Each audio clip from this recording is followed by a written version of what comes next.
जी नाज़रीन, मां तव्हांखे ॿुधाईंदो त मेयर में बेसिक एजुकेशन कम्युनिटी स्कूल जे टीचरनि पारां 13 महीननि खां पघारूं न मिलण ऐं रेगुलर न करण ख़िलाफ़ प्रेस क्लब अॻियां एहतजाज मुज़ाहिरो।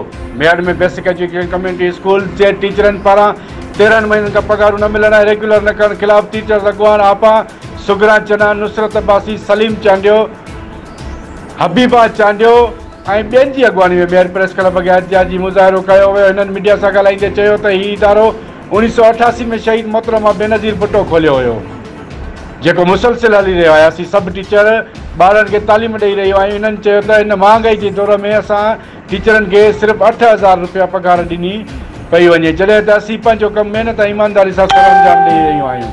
हिननि चयो त नई हुकूमत ईंदे ई 8 महीननि खां वठी असांजूं पघारूं बंदि कयूं वियूं आहिनि। हिननि चयो त असीं फाका कशी करण ते मजबूर आहियूं। हिननि वज़ीर आला पाकिस्तान इमरान खान, पीपी चेयरमैन बिलाल भुट्टो ज़रदारी, वज़ीर आला सिंध खां मुतालबो कयो त असीं बेसिक कम्युनिटी स्कूल टीचर्स खे फाका कशी करण खां बचाए वञे, असांखे रहियल महीननि जूं पघारूं ॾिनियूं वञनि ऐं जल्द असांखे जल्द रेगुलर करे असांजूं पघारूं ॾिनियूं वञनि।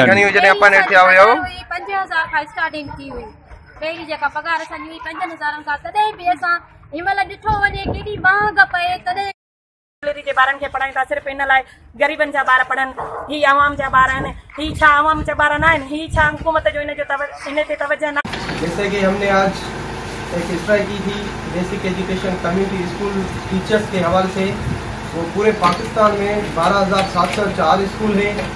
उसकी सैलरी जो है तकरीबन 13 माह से वो इशू नहीं हो रही है। वो वैसे भी पहले भी वो वॉलंटियर पढ़ा रहे थे, उसकी सैलरी जो थी 5,000 थी। अब उसकी सैलरी 9,000 की गई है, वो भी 13 महीने से इशू नहीं हुई है। अब उसको जिम कर रहे हैं लिटरेसी डिपार्टमेंट में। कहीं से ये भी हमें पता चल रहा है कि इसको बिल्कुल भी क्लोज कर रहे हैं।